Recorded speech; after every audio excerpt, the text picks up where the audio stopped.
Aktivitas paranormal yang kerap berhubungan dengan dunia lain banyak dikisahkan dari waktu ke waktu dan menjadi fenomena tersendiri.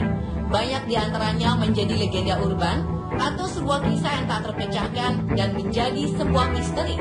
Meski demikian, para ahli maupun ilmuwan terus berusaha mengungkap apa sebenarnya yang terjadi.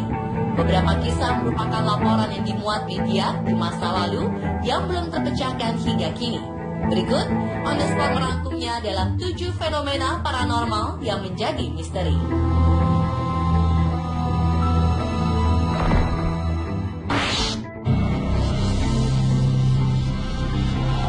Beijimo, sebuah kapal uap berbobot 1.322 ton milik perusahaan perdagangan yang memiliki rute dari Alaska ke British Columbia.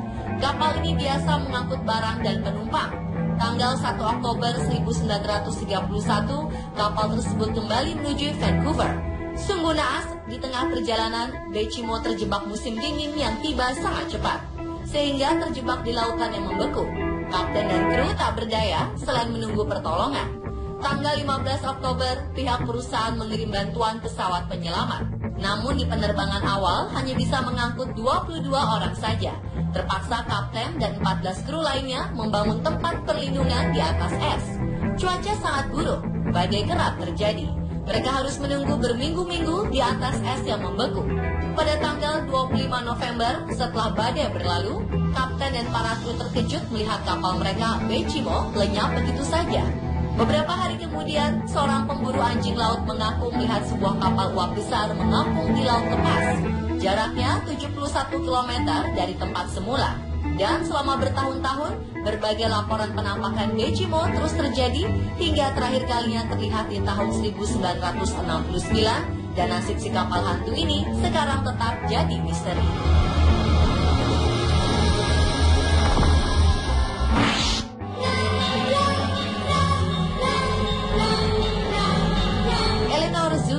Gadis kecil berusia 12 tahun mengalami peristiwa aneh pada dirinya.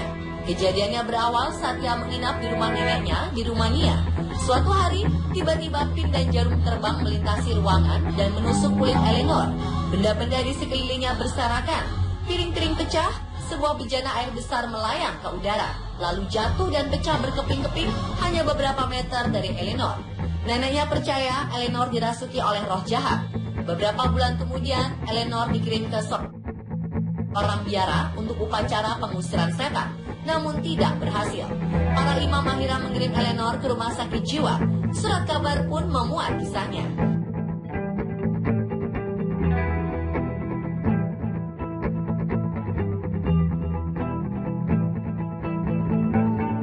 Karena ia tahu Eleanor tidak gila dan bukan sepantasnya dikekang dalam rumah sakit jiwa.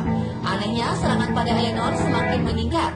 Ia ditampar, digigit, rambutnya ditarik, dan berbagai benda berterbangan ke arahnya, dengan tujuan melukai dirinya. Countess bingung dengan fenomena ini, karena sebelum fenomena ini terjadi, ia melihat ada bayangan hitam bergerak di sekitar gadis kecil tersebut. Akhirnya Eleanor dibawa ke laboratorium National Psychical Research di London. Serangan-serangan terus terjadi, namun ketika ia berusia 14 tahun, fenomena aneh ini berhenti dan selanjutnya Eleanor bisa hidup normal.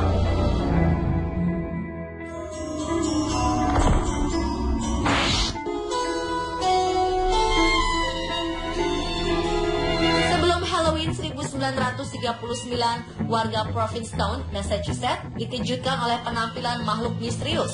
Wujudnya tinggi besar, berpakaian serba hitam, telinga runcing, dan mata perak. Laporan-laporan segera muncul dari saksi yang melihatnya.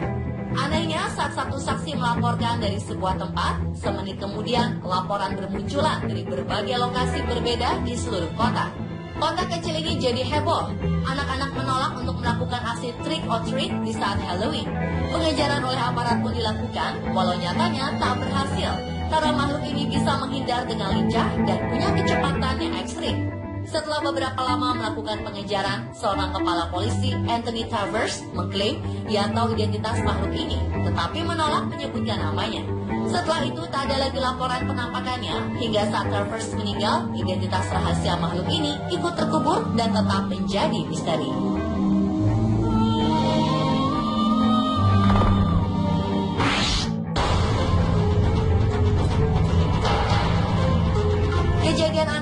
rumah keluarga Martin di Methuen, Massachusetts pada bulan Oktober 1963. Saat berkumpul sedang menonton televisi, Francis Martin beserta istri dan anak-anaknya melihat sebuah pola basah karena air di dinding ruang baca. Pola tersebut semakin besar, lalu tiba-tiba mereka mendengar suara letupan dan dinding tersebut mulai menyemprotkan air dalam jumlah banyak. Francis segera mengecek pipa-pipa air yang ada, namun tidak menemukan kebocoran apapun. Akhirnya semprotan air tersebut berhenti sendiri. Keesokan harinya, peristiwa ini terulang kembali. Air yang menyemprot berlangsung hanya kira-kira kurang dari setengah menit. Fenomena ini terus terjadi berulang setiap hari. Semprotan air semakin banyak di berbagai ruangan dan merendam lantai seperti bencana banjir. Polisi lokal dipanggil dan menyaksikan sendiri air yang memancar dari dinding dengan aneh. Keluarga Martin terpaksa pindah ke rumah seorang kerabatnya. Nyatanya, teror hantu air ini belum berhenti. Rumah kerabatnya ikut mengalami hal yang sama. Dan keluarga Martin berpindah lagi ke tempat lain. Tetap saja, hantu air terus mengikuti, hingga akhirnya terpaksa pulang ke rumah awal mereka. Peristiwa aneh ini akhirnya hilang dengan sendirinya, tanpa ada seorang pun yang tahu apa penyebab dan mengapa akhirnya berhenti.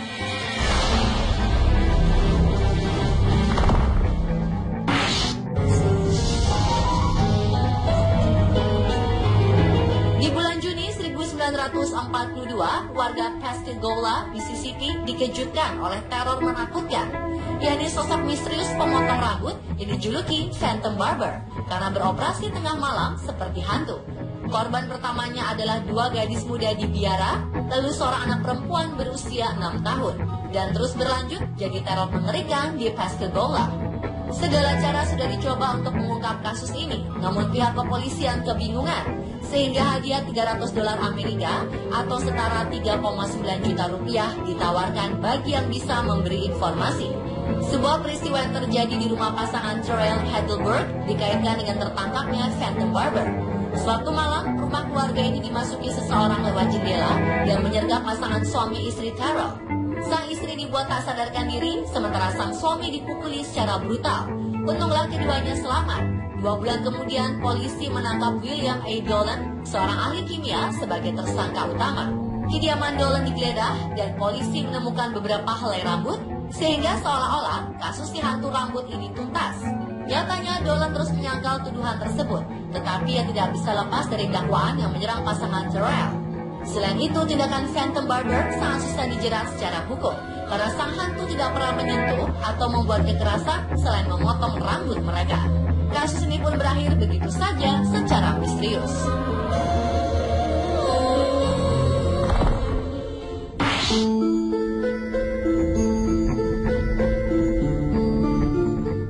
April 1921, keluarga Bowen di Gayra, New South Wales, Australia, tiba-tiba diteror oleh serangan hujan batu.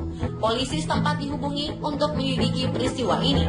Sudah beberapa hari serangan poltergeist terus terjadi setiap malam. Poltergeist adalah istilah dalam dunia paranormal untuk suatu benda yang melayang dan tidak diketahui kekuatan apa yang membuat benda itu melayang. Polisi setempat menyelidiki fenomena ini. Mereka mengadakan patroli di area tersebut, bahkan sempat mengepung rumah itu, tapi batu terus saja terbang dan suara benturan tetap terdengar.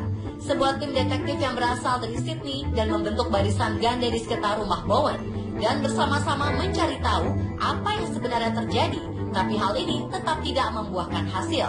Jantung mereka berdebar tidak berhenti, begitu pula lemparan batu, menyebabkan kekhawatiran di lingkungan tersebut dan kerusakan. Detektif menyimpulkan bahwa keluarga Bowen tidak bisa bertanggung jawab akan adanya kerusakan ini, karena memang sudah jelas ini adalah fenomena poltergeist.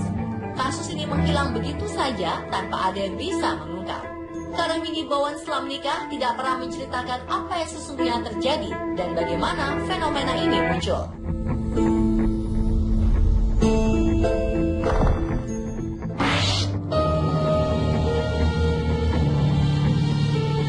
Cerita ini terjadi di Atlanta, tepatnya di Georgia, pada waktu tepat sebelum tengah malam tanggal 8 September.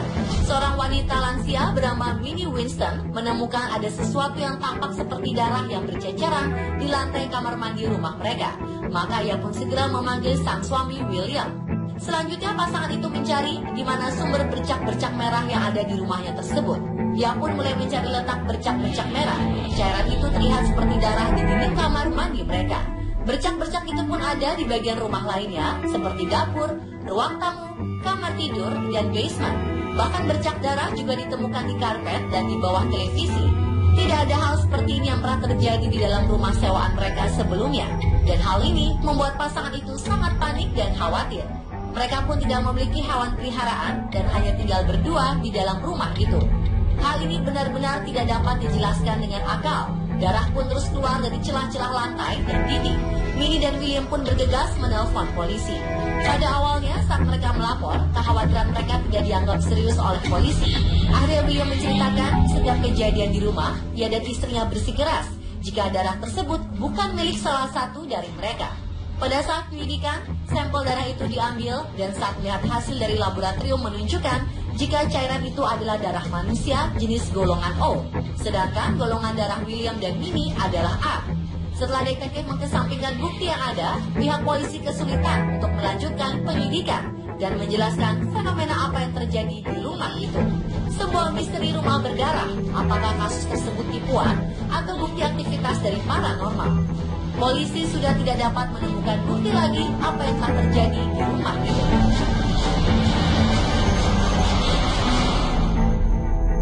Dan pemirsa, itulah 7 fenomena paranormal yang menjadi misteri versi underscore.